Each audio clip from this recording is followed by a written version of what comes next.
Right now on the National Weather Desk, raging wildfires. Flames spread along both coasts as wicked winds and dry conditions fuel the fires. It's a little nerve-wracking. I was just hoping that the whole park didn't set fire. We'll look back on the historical Camp Fire 6 years after it devastated Northern California. There isn't a day that goes by that we don't reflect on what happened here 6 years ago. Coyote concerns spread across the country as the animals make unprovoked attacks. This is not the odd sighting. This is becoming a problem. An update on a popular North Carolina waterfall that's been closed to the public since Hurricane Helene. Staying off these trails while they're closed is really important to helping us get them back open. And a look at bears as they prepare for their long winter slumber. From our nation's capital, this is the National Weather Desk.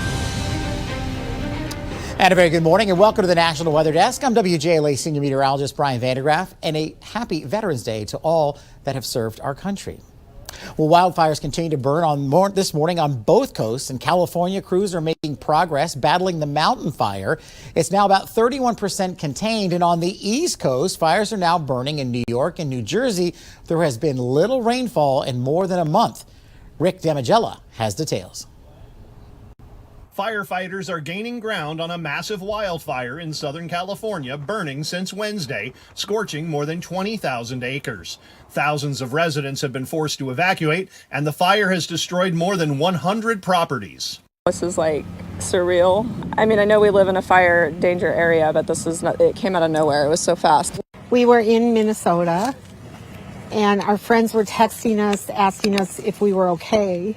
And I think they didn't want to tell us, but they knew that our house was on fire. CAL FIRE officials say they finally made some headway over the weekend thanks to favorable weather conditions. With the work that's been completed by our firefighters and the improved weather conditions, we're optimistic and confident in our ability to engage all areas of the fire. Across the country, residents in the Northeast are also dealing with fire danger. Nearly 12 million people remain under a red flag warning as dry, windy conditions sparked a brush fire in a Brooklyn park on Friday. It's scary. It's a little nerve-wracking. I was just hoping that the whole park didn't set fire. Not far away, an 18-year-old New York State Forest Ranger volunteer died Saturday while responding to a wildfire near the New York-New Jersey border. And on Sunday, New Jersey officials charged a man with arson who they say fired an illegal shotgun round that sparked a wildfire that burned more than 350 acres in Jackson Township. I'm Rick Damigella reporting. There's also a wildfire threat in Maine where drought conditions are getting worse. Meteorologist Ryan Munn finds out what's being done to keep flames from getting out of control. The dry weather is continuing across the state, and this is creating issues on our forest floor. We've had about 100 fires since early October, and fortunately they've stayed within 5, 10, 15 acres. So nothing really big, but it's still really dry out there. Forest Ranger Specialist Kent Nelson says areas along the mid-coast in York County are currently some of the driest parts of the state. There's some areas that have what they call extreme dryness or exceptional dryness. And the thing is, we've already had a frost. So that frost killed a lot of the light vegetation like ferns and stuff like that. And now that's dry, what we call forest fuels. So that can really get ignited easily and spread fast. So what has led to the development of these fires and why have they taken off so quickly? Meteorologist David Boyd takes us inside the flames. Let's take a look at why wildfires can get out of control. Well, some of the weather conditions needed include low humidity levels and strong winds, along with that dry vegetation. For a fire to start, you need a heat source, fuel, and oxygen. Well, brush, grass, trees, and leaves are excellent fuel for fires. So then it just takes a spark. And then when you have the strong winds and low humidity levels, well, then that fire can end up spreading rapidly. So during fire season, be ready to evacuate, stay informed, listen for updates on fire conditions, and put emergency supplies and must-have items in your car so you can evacuate quickly. For the National Weather Desk, I'm meteorologist David Boyd. And now to Northern California, where it's been 6 years since the Camp Fire tore through the town of Paradise.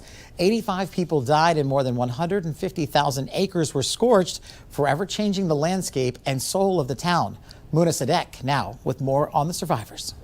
Sometimes it seems like a lifetime ago, and then other times it's just like, wow, how could it have been 6 years ago? You know, that we were throwing things in our car and basically running for our lives.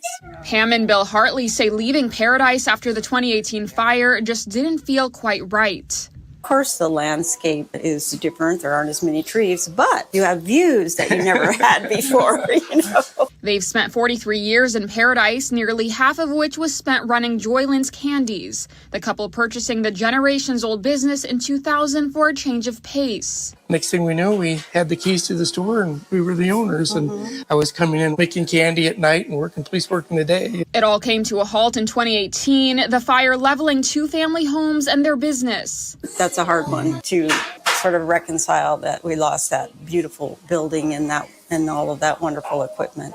The candy store, now in its 55th year, was among the first businesses to return. We looked for a building that had survived the fire, which this one did, and start over again and keep moving forward. Sales, they say, just as strong as they were before the fire. The town's population is now pushing 11,000, sights now set on what many expect to be a brighter future in Paradise, as some still struggle to get back on their feet.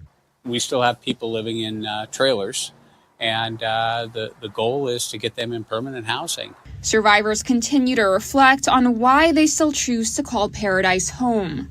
It was like a magnet attracting us back. There isn't a day that goes by that we don't reflect on what happened here 6 years ago. The biggest reason that people came back was because of who we were before the fire. Less than a week after powerful Hurricane Rafael struck Cuba, a strong 6.8 magnitude earthquake hit off the island's coast on Sunday. It was so powerful, the reports of it being felt as far away as Miami. The quake hit east of the country, but luckily did not produce a significant tsunami threat. There are no reports of deaths from the quake, and officials say they are evaluating the current situation before starting recovery efforts. And we're just about at the end of the hurricane season, but this morning we are looking at the tropics as a system could potentially form in the Gulf later this week. We have meteorologist Jennifer Collins tracking that system for us this morning.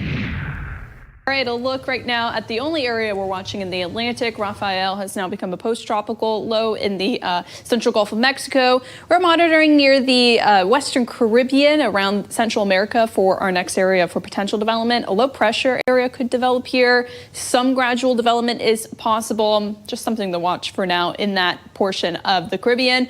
So far this season, we've had 17 total storms, 11 of those hurricanes, 5 of those major hurricanes. Most recent Rafael, of course, as a Category 3 storm, has made landfall along the western coast of Cuba just last week. And we've already had, so far this season, 17 total storms. We are approaching the end of hurricane season, which, of course, is on November 30th. And this is the time of the season when we see most of the tropical activity decrease. And roads in Mexico and Colorado have reopened over the weekend after a massive snowfall dumped several feet across the region. One spot in Colorado got more than 4 feet. Numerous ski resorts also got plenty of snow, allowing them to open historically early. That was especially true in New Mexico, where they don't typically open for another few weeks. Skiing was also on the agenda in southern Utah. The Bryan Head Resort was the first Utah ski mountain to open this year. People lined up early to get the chance at being one of the first to hit the slopes on opening day. It didn't matter that just 8 trails were open. Now let's check to see the weather across cities in the nation today. And we begin in Providence, Rhode Island, where skies are cloudy to start the day, giving way to a partly cloudy skies in the afternoon. Highs today will be in the upper 60s before dipping to the mid-40s later tonight. Now heading down to Nolens in Louisiana, where skies are cloudy and rain is in the forecast. Winds could gust up to 20 miles per hour at times. Highs are expected to reach into the upper 70s. And how about now to Austin, Texas, where it's looking to be a beautiful day there. Our areas of patchy fog early, but that's giving way to lots of sunshine and highs into the mid-80s. And one last stop north to Minnesota and Minneapolis, where cloudy skies early on have given way to generally sunny skies this afternoon. Highs will be in the mid-40s before dipping sub-freezing overnight. And coming up on the National Weather Desk, we'll learn about the opossum and how they can be a benefit to your backyard. And find out why officials in Washington state are sounding the alarm about coyotes.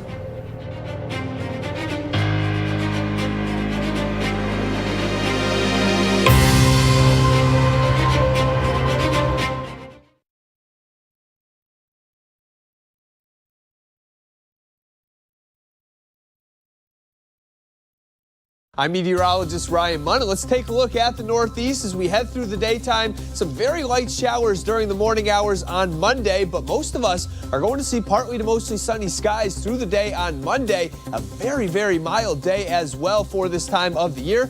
Cold front may bring some light showers during the overnight and into Tuesday morning, maybe a few snow flurries as well. As we take a look at the high temperatures, we are looking at highs in the 60s for most of us, 50s for areas inland. I'm meteorologist Jasmine Lomax with a look at the mid-Atlantic region. We're in for a drier forecast following a cold front which led to rain, ending the dry streak for many areas. By the afternoon, expect more sunshine and a pleasant day. Then as we get ready and head into the night and then Tuesday, still looking at a dry and quiet forecast. Temperatures will rise to the 50s, 60s, and 70s before cooling down as we head into the night. I'm meteorologist Vetus Readers. A look at your southeast forecast highs. It looks like we're going to see Nashville 67 degrees, 74 in Raleigh, Charleston 80 degrees, 76 in Mobile, 88 in Tampa, 84 West Palm. Looks like we're seeing some spotty showers over the southeast, over the parts of the Carolinas. Frontal boundary is going to be pushing in and high pressure, but down along the coastal regions from New Orleans over towards Biloxi as well as Pensacola, maybe a few residual showers from leftover moisture as we see some Gulf moisture in play, but we'll see sunshine as well.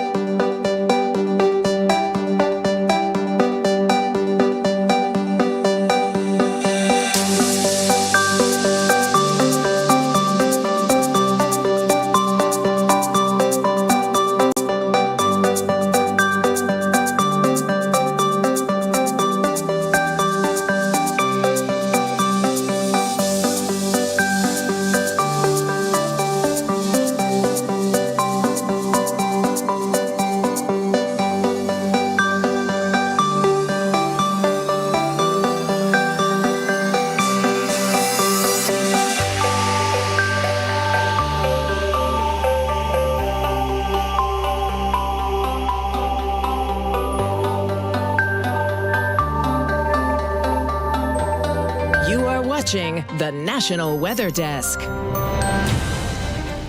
And now to Western North Carolina and the extensive recovery after Helene. Access to a popular waterfall has remained closed since the storm hit. Taylor Thompson shows us some of the damage to the trails and a pleasant surprise how rangers are working to reopen it as quickly as possible.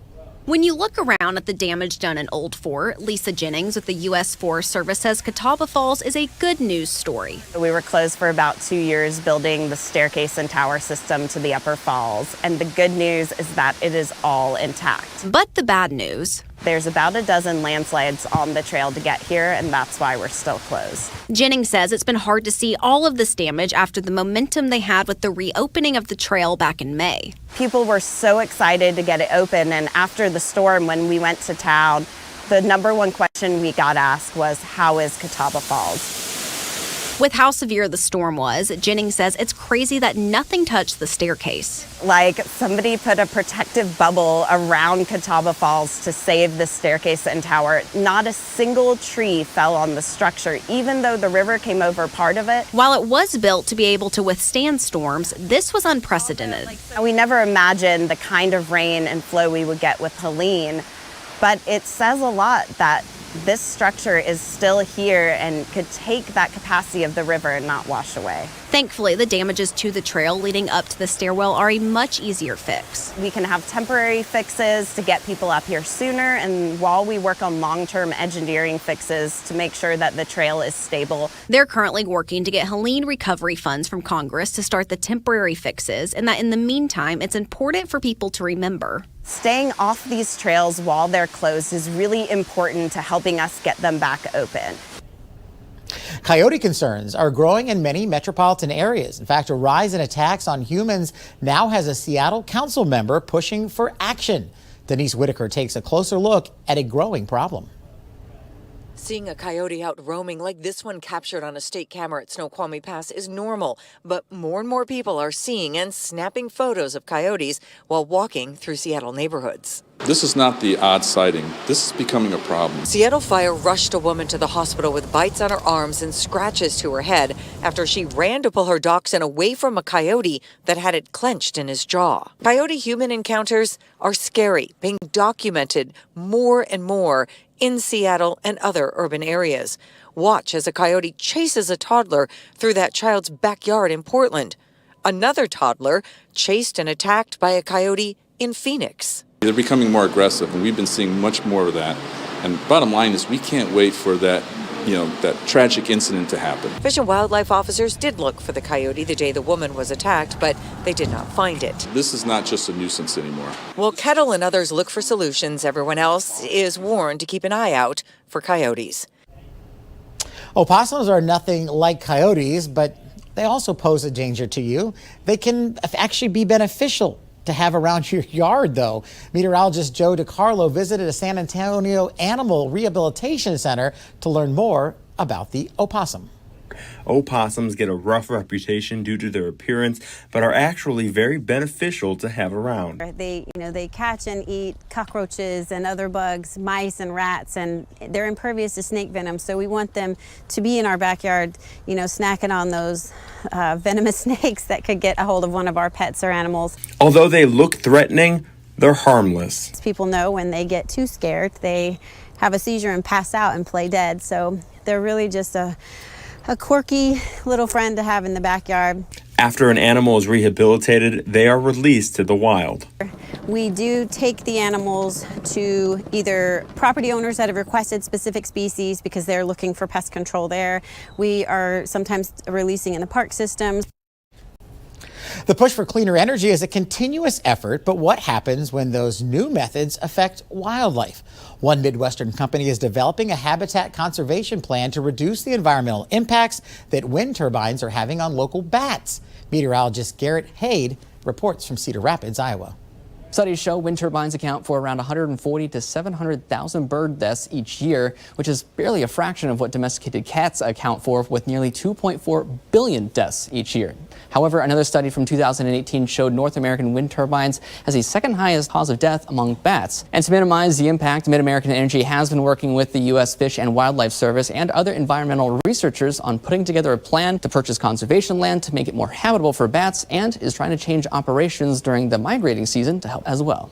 We know that bats migrate during certain months of the year, and during those months at our wind farms, there are certain operational changes that we make, and that includes raising the speed at which our wind turbines cut in to start generating energy. So the concept is to minimize that spinning when the wind is just gently blowing, and that helps minimize impacts to bats. And a few other ways they are trying to help is to work with farmers and landowners to remove any deceased animals or other food sources that some birds may use as their next meal, as well as making sure wind farms are not too close to forests and other habitats where eagles commonly live. It's that time of year when bears begin their yearly hibernation, and in some areas, temperatures have been well above normal. But as meteorologist Amy Aronson explains, it's not just the temperature that prompts bears to start their long winter slumber. Despite the unusually mild temperatures in Baltimore, Maryland, it's that time of year when the grizzlies settle in for hibernation. Sarah Kriebel from the Maryland Zoo tells us why.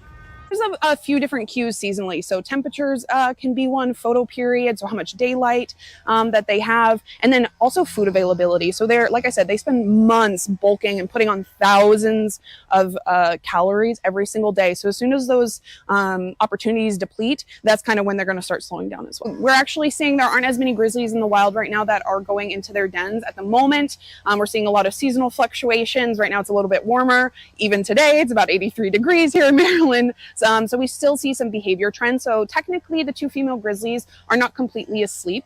I think the video that we posted the other day on our socials is a great example. They still have moments where they're up and awake and moving, but the wild counterparts are the same at the moment. So typically grizzlies in the wild will actually go down. It's about 75% of the time after the very first snowfall in their region. Grizzlies here at the Maryland Zoo have made their way into their dens. And here's what happens there during the next several months. So grizzly bears naturally are going to go into a torpor, which is kind of a similar state to hibernation, but they're not fully asleep. So they still have some function.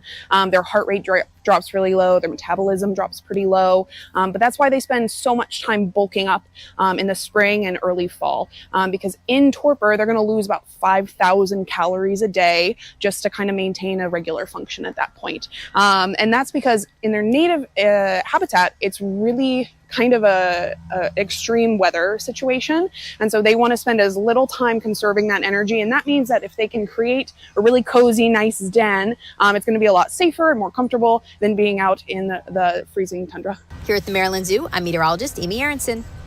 And as we go to break, a flight over Crystal Lake in northern Michigan.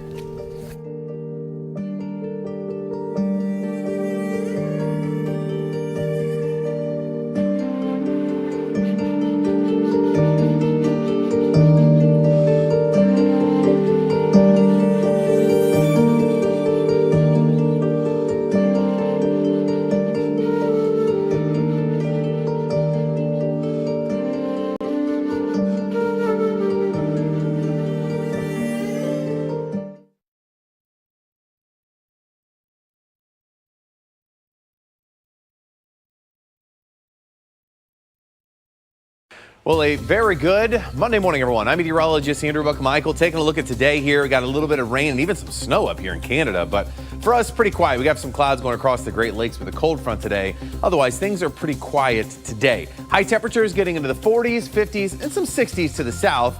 For your Tuesday, sunshine across most of the Midwest. By the time we get to Wednesday, rain returning. Good Monday morning. I'm meteorologist Joe DiCarlo, and happy Veterans Day to all the veterans out there. A beautiful day across the region. We'll start cool, 40s and 50s to the north, 60s, low 70s down to the south. We head through the day. It is going to be mild and comfortable. We'll see those temperatures climbing into the 70s and 80s across the region. Another nice day setting up for Tuesday as well. Good morning. I'm meteorologist Rebecca Stevenson. Here's what's happening across the West. We have had above normal temperatures, but now in the Pacific Northwest, a new storm is going to be cooling things down a bit as the snow levels come down with this front associated with an atmospheric river, heavy rain at the coast, strong gusty wind, and mountain snow developing that's going to be heavy at times. And that rain will be stretching all the way down into the parched parts of California. That's the scene from here.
Watching the National Weather Desk.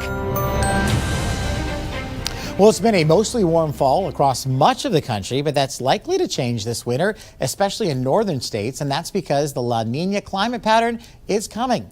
Utah meteorologist Lindsay Storrs explains. La Nina conditions are expected to develop in the Pacific Ocean off the coast of South America within the next few months. So what is La Nina and how does it impact our weather? Take a look. During normal conditions in the Pacific Ocean, trade winds blow from east to west. This blows warm water off the coast of South America toward Asia and Australia. This warm water is then replaced by cooler water that rises from the depths of the ocean. But a La Nina occurs when the trade winds strengthen. These stronger winds push even more warm water than normal toward Australia and Asia. In response, upwelling of cold water increases off the coast of South America. These unusually cold waters push the Pacific jet stream farther to the north, where it can then meet up up with the polar jet stream to bring cooler and wetter weather to the northern states, while the southern states, like the southern part of Utah, tend to have a warm, dry winter. Lindsay posted that on her Instagram page, and we shared it on ours. To find out more content like that, just follow us on social media. Just search the National Weather Desk.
Well, thanks so much for spending some time with us here this morning. I'm WJLA Senior Meteorologist Brian Vandergraff. Make it a great Monday, and we hope to see you back here again this time tomorrow.